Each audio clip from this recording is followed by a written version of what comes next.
Bismillahirrahmanirrahim. Assalamualaikum warahmatullahi wabarakatuh.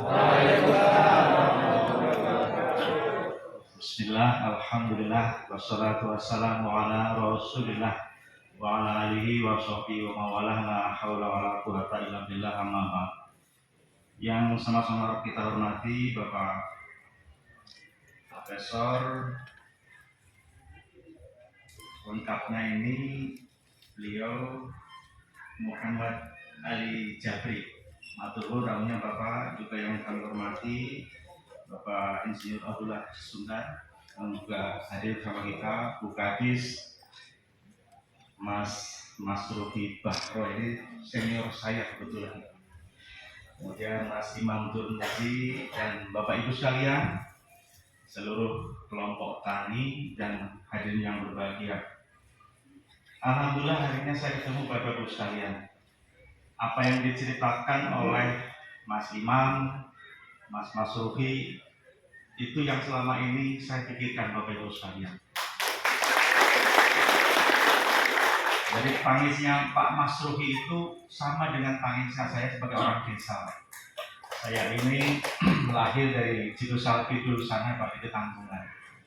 Keluarga saya juga sebagian besar petani. Bercocok tanam bawang itu juga pernah saya lakukan pada saat saya kecil, membantu bapak saya. Jadi ketika saya ditugaskan di Brebes, maka yang jadi pikiran saya betul-betul memikirkan bagaimana pertanian di Kabupaten Brebes. Bapak Ibu sekalian yang hormati, tentu bukan tanpa alasan Bapak Ibu sekalian. Karena sejak zaman bahula, sejak zaman dulu sampai dengan hari ini, apapun yang terjadi yang diceritakan orang tentang Brebes, maka penyumbang pertumbuhan ekonomi terbesar di Kabupaten Brebes sampai dengan hari ini adalah pertanian, Bapak Ibu sekalian. Itu nyata Bapak Ibu sekalian, dan kontribusinya tidak tanggung-tanggung. Sampai saat ini masih 37%, Bapak Ibu sekalian. Kontribusi terhadap pertumbuhan ekonomi Kabupaten Brebes yang di akhir 2002 kemarin tumbuhnya 5,6% dan kontribusi pertaniannya 37,6%. Itu jumlah yang di provinsi lain pun tidak ada. Di kabupaten lain seantero jagat raya Indonesia ini, itu tidak ada yang menyaingi Brebes ini, Bapak sekalian. Oleh karena itu, Bapak sekalian, maka kita tidak bisa lari daripada sumber pertumbuhan ekonomi kita yang luar biasa sejak dulu kita jaya, dan akhir-akhir tahun ini memang semakin menurun, Pak. Dan industri pengolahan, kemudian juga perdagangan itu mau nyusul, Pak, nyundul pertanian. Dan itu menurut saya tidak boleh. Pertama adalah, Bapak sekalian, tentu kalau kita bicara dalam tataran Indonesia saja, karena bicara pangan tidak hanya bicara soal Brebes, Bapak sekalian, tapi bicara soal Indonesia.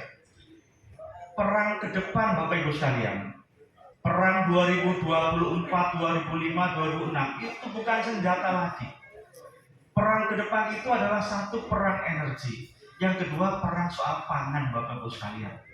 Maka Bapak Ibu sekalian, kalau kita ingin membangun kedaulatan dan kekuatan negara, termasuk kekuatan daerah, maka kuncinya adalah kita harus mengamankan pangan. Pertanian kita harus jaga dan harus semakin jaya.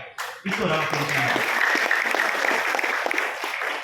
Bapak Ibu sekalian yang saya hormati, tentu kita juga sangat memahami bahwa bicara soal ketahanan pangan, bicara soal kemandirian pangan, apalagi bicara kedaulatan pangan, itu pembicaraan yang menurut saya tidak bisa pada tataran kabupaten, itu harus sifatnya nasional. Akan tetapi Bapak Ibu sekalian, jangan khawatir bahwa karena kami 2024, 2005, 2006 dan seterusnya akan menjadikan pertanian ini sebagai prioritas pembangunan di bidang ekonomi, maka kami juga akan fokus di situ. Apa yang kita lakukan Bapak Ibu sekalian? Yang kita lakukan adalah pertama, kita ingin bahwa semua luasan sawah kita yang jumlahnya 64 hektar sesuai lahan sawah yang dilindungi itu harus kita amankan betul. Jangan sampai 64.000 hektar sawah kita itu nanti tergerus untuk kepentingan yang lain. Itu kuncinya yang pertama, Bapak sekalian. Maka saya akan mati-matian dan saya pesankan kepada adik-adik sekalian yang ada di dinas juga agar ini diamankan, jangan sampai tergerus untuk kepentingan yang lain, termasuk untuk kepentingan industri. Alasannya apa? tadi Pak, pangan ini adalah kunci kita mampu mempertahankan ketahanan apalagi kedaulatan. Maka Bapak sekalian, saya tentu dengan teman-teman di Dinas Pertanian dan sebagainya itu dengan tata ruang akan coba pertahankan dengan semampu kita agar luas lahan sawah yang dilindungi 64.000 hektar ini tetap eksis sampai kapanpun, syukur bisa ditingkatkan. Pertama itu.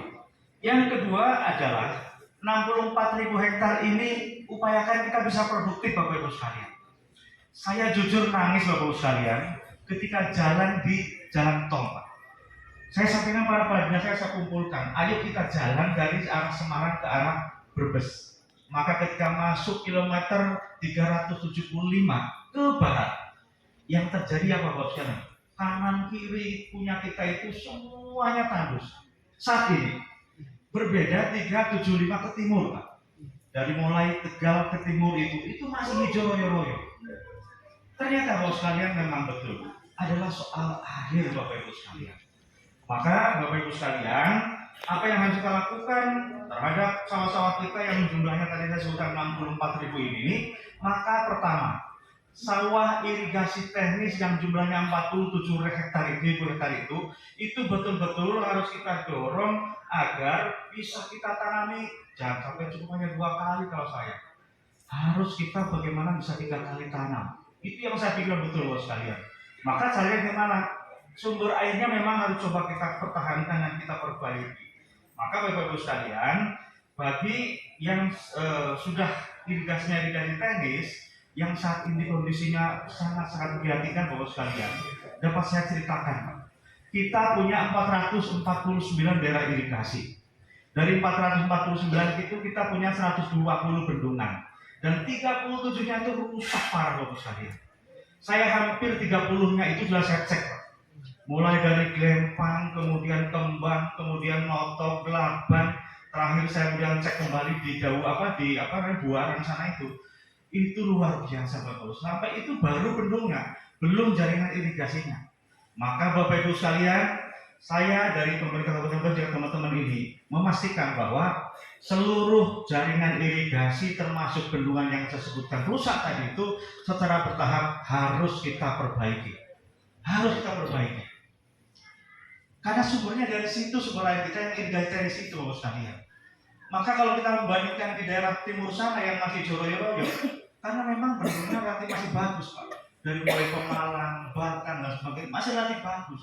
Yang kedua memang sumber airnya ada. Maka Bapak sekalian, pembenahan kita terhadap air ini dari mulai hulunya harus kita benahi. Kebetulan kemarin tanggal 21 September di Dawan sana memang ada sedikit kejadian Bapak sekalian yang permasalahan terkait dengan pemanfaatan hutan lindung yang ada di sekitar petak 15 dan 16. Dan kesempatan itu kita gunakan sepenuhnya untuk menata ulang daerah atas agar sumber air kita yang selama ini mengandalkan daerah atas kita mulai dari hulunya kita benahi. Kesepakatan tanggal 25 September menyepakati bahwa yang sudah kadung ditanam ini silakan sampai panen. Pada saatnya panen bulan November nanti, close tidak boleh lagi ada yang menanam. Sehingga nanti kita tanami tanaman keras sehingga bisa mempertahankan sumber air di atasnya, di hulunya Bapak sekalian. Barulah kemudian kita berpikir ke bawahnya. Tadi bendung kita yang jumlahnya 37 rusak, hari ini memang sedang kita perbaiki yang daerah bendung Kembang di daerah Sirampok sana. Insya Allah dalam bulan-bulan November yang akan kita selesaikan. Itu lumayan Pak, bisa mengalir 5.600 hektar. Berikutnya prioritas kita tentu bendung Glempang yang di Serampok juga, yang jumlah luasan genangannya sampai dengan 6.400 hektar. Tentu berikutnya yang kecil-kecil seperti Laban, Notok di Bumiayu dan sebagainya kita perbaiki Pak. Tetapi bertahap. Bertahapnya prioritas kita adalah pertama adalah bendungan yang mempunyai luasan genangan yang paling besar dengan biaya yang semurah mungkin. Itu teori ekonomi Pak. Nah, itu ada beberapa memang yang sudah dituntaskan. Harapan kita Bapak sekalian, 37 itu harapan kita sih 4 tahun lah. Kita coba perbaiki bareng-bareng. Karena ada seperti bendung di mana? Di Notok sana Pak, Notok Bumiayu Pak, bukan Notok Songgong. Itu biayanya hampir 6 miliar Pak, karena bentangannya 80 meter. Tetapi bisa airnya hanya 250 hektar. Beda lagi dengan yang lain yang sebetulnya lebih murah tapi bisa kita bisa mengurangi cukup luas. Jadi prioritas kita Bapak sekalian sekali lagi, kalau bicara tentang bagaimana sumber air, pertama hulunya dulu Pak kita coba perbaiki, maka di daerah pegunungan sana, daerah Sirampok, terutama di daerah-daerah yang memang menjadi hutan lindung, kita coba akan pertahankan, itu fungsinya untuk serapan air. Berikutnya, kalau itu bisa kita pertahankan Bapak Ibu sekalian, mudah-mudahan pada saat musim kemarau ke depan kita tidak lagi kurang air seperti sekarang ini. Satu, hulunya kita coba pertahankan penghijauannya. Kemudian yang kedua adalah bendungan-bendungan yang saya sebutkan tadi, minimal ada prioritas yang kita bisa perbaiki. Insya Allah kita bisa perbaiki untuk menampung airnya. Berikutnya baru jaringan-jaringan irigasi yang disebutkan tadi itu, yang 449 dari irigasi kita coba perbaiki bersama-sama. Sekali lagi Bapak sekalian, kita tidak bisa hanya dari hilirnya saja, kita harus juga mulai dari hulunya. Termasuk daerah-daerah irigasi yang memang selama ini kita andalkan daerah barat, seperti Jangkelok, kemudian Kabuyutan, kemudian Babakan, kita perbaiki semua. Kebetulan tahun depan kita ada pembangunan besar-besaran untuk perbaikan atau normalisasi Kali Babakan, Pak. Insya Allah nanti dari mulai hulunya, kemudian ada bendungan di Cisadap, kemudian termasuk ke bawahnya kita coba perbaiki bareng-bareng, itu lumayan Pak untuk tampungan air, menambah nanti suplai air ke daerah-daerah yang selama ini terairi. Itu yang memang sekali lagi Bapak Ibu sekalian harus kita perbaiki dari jumlah irigasi teknis yang jumlahnya 47 hektar dengan 449 daerah irigasi dan 37 bendung yang saya sebutkan. Tentu Bapak Ibu sekalian, yang kedua adalah bagaimana untuk sawah-sawah yang memang ada hujan, yang jumlahnya sekitar 17.000 hektar itu. Nah ini yang menjadi PR saya Bapak Ibu sekalian, yang 17.000 hektar yang memang sawah tanda hujan ini, pertama memang kami sudah memetakan Bapak Ibu sekalian, daerah-daerah irigasi mana yang bisa kemudian kita coba bikin seleksi. Bagaimana kita coba untuk kita perbaiki atau kita lakukan tambahan-tambahan. Termasuk juga menghidupkan pompa-pompa yang kemarin sempat juga kemudian mati Pak. Seperti contohnya ada di Kedung Tukang Pak, di Jatibarang. Itu sudah 2016 memang mati Pak pompanya. Itu lumayan. Kemarin saya sudah tengok juga dan insya Allah kita perbaiki Pak, yang di pompa Kedung Tukang itu bisa ngalir cukup banyak itu. Nah tentu Bapak sekalian, yang 17.000 hektar sawah tanda hujan ini menjadi PR kami untuk bagaimana kita menambah daerah irigasi baru dengan menambah cakupan-cakupan dari simpanan air di bendung-bendung yang kita miliki. Maka Bapak sekalian, berikutnya tentu adalah yang sudah kita petakan berikutnya adalah sumur dalam dan sumur dangkal. Kemarin sebelum Menteri Pertanian kemarin mundur Bapak sekalian, di bulan Agustus kami sudah mengajukan akan membuat percobaan sebetulnya. Dari 2.000 hektar sekitar kilometer 255, 260 di sini di sekitar tol ini, kita akan coba suburkan sebetulnya dengan pola yang kemarin kita sepakati di pertanian Pak.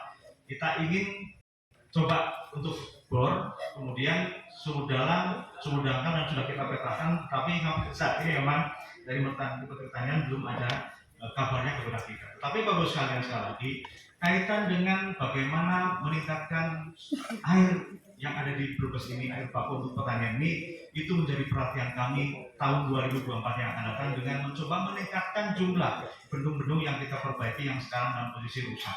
Kalau hari ini 1, tahun depan minimal 4 harus kita perbaiki Bapak sekalian. Maka yang mana yang prioritas ini menjadi kajian kita, saya dan teman-teman sekalian pada saat siang ini. Kira-kira mana yang paling prioritas? Tentu kalau ada bendung besar yang bisa kita siapkan, tentu kita harus dorong agar itu bisa kita realisasikan. Berikutnya Bapak Ibu sekalian, kaitan dengan kesuburan tanah, ini menjadi pikiran kita juga. Maka saya sudah perintahkan kepada saya, Bu Yuli, Bu coba buat kajian dan rencana secara real. Dari sekian luasan kita yang selama ini sangat-sangat jenuh untuk tanah kita, terutama yang 34.000 hektar yang selama ini ditanami oleh petani bawang merah. Apa yang kita lakukan agar kesuburannya meningkat? Ada banyak tawaran Bapak Ibu sekalian pada saya, dengan obat lah, dengan apalah, dengan berbagai macam treatment untuk meningkatkan kesuburan itu, dan itu menjadi pikiran kami juga Bapak sekalian. Dan itu harus kita realisasikan agar revitalisasi tanah yang kita mencintai ini kita bisa realisasikan mulai tahun depan, tahun 2024 yang akan datang. Berikutnya Bapak sekalian, Kaitan dengan pengendalian harga dan silakan pas Imam Turmudi tadi. Bagaimana upaya kita, Bapak sekalian? Tentu kita akan belajar banyak dari sepuh-sepuh kita. Saya kira Bapak sekalian, almarhum mantan bupati kita dulu Pak Tajudin Nur Ali sudah membuat langkah-langkah yang menurut saya sangat strategis dulu. Maka istilah tunda jual coba kita akan dorong. Yang harus kita lakukan memang Bapak sekalian, pertama kita siapkan perusda. Kebetulan perusda yang akan menopang pertanian ini atau pangan ini kita sedang produksi di Kementerian Dalam Negeri. Kalau ini bisa kita wujudkan, perusda kita yang menopang daripada harga pangan ini, insya Allah bisa mengawali untuk yang ada di depan. Yang kedua, gudang. Kita punya 12 gudang, termasuk gudang-gudang yang beberapa yang sudah rusak. Maka gudang ini akan menjadi tempat kita untuk menampung sementara pada saatnya nanti kita bisa menerapkan tunda jual kerjasama dengan Badan Pangan Nasional yang selama ini sudah kita promosikan bersama-sama. Berikutnya Bapak sekalian, kaitan kesejahteraan petani yang disampaikan oleh Pak Mas Ruhi maupun Pak Imam tadi, itu juga menjadi pemikiran kami Bapak sekalian. Maka saya pun dengan dinas teknis yaitu Bu Juli ini mencoba memikirkan bagaimana agar konsep kita untuk pertama adalah mengurangi biaya produksi petani. Yang kedua adalah bagaimana agar ketika pasca panen ini petani bisa kita bantu. Maka konsep-konsep yang dikembangkan zaman Orde Baru Bapak Ibu sekalian, itu akan coba saya rumuskan kembali Pak dengan alat berbes. Jadi kalau Bapak Ibu sekalian mungkin petani yang sudah lama zamannya Pak Harto dulu, sistem yang dulu saya kira masih sangat bagus Bapak Ibu sekalian. Untuk coba kita rumuskan alat berbes. Bagaimana di hulunya, setelah pasca panennya bagaimana, saya kira itu menjadi pikiran kami untuk mensejahterakan petani di Kabupaten. Konsep koperasi paskanya saya kira juga bagus Pak. Dulu zamannya Pak Harto, mohon maaf, dengan berbagai macam kekurangan, saya kira dulu sudah sangat bagus Pak untuk membangun kemandirian pangan di kabupaten atau di negara Republik Indonesia ini. Saya kira itu gambaran-gambaran Bapak Ibu sekalian menjadi pemikiran kami dan undang-undang itu sudah saya sampaikan kepada Bapak Ibu sekalian. Kalau ada yang kurang, silakan diskusikan pada hari ini dan nanti sampaikan kepada kami. Pak, tidak cocok yang Bapak sampaikan, saran kami ini, nggak apa-apa Pak. Ini adalah ruang yang sangat terbuka, mumpung kita sedang proses pembahasan penyusunan APBD 2024. Maka kita kompak Bapak Ibu sekalian membangun pertanian, kita bersama-sama sering ketemu, berdiskusi. Kalau ada yang kurang, sampaikan pada kami. Kalau misalnya ada saran, juga sampaikan pada kami. Saya kira itu yang sampaikan Bapak sekalian. Sekali lagi saya sampaikan selamat. I love you full kepada Bapak Ibu sekalian petani. Nuhun untuk semuanya, Mas Ruhi, Mas Imam Turmudi dan para petani yang luar biasa ini untuk Kabupaten Brebes yang kita cintai. Selamat bersara sehat, semoga Allah meridhoi segala usaha dan langkah kita semuanya.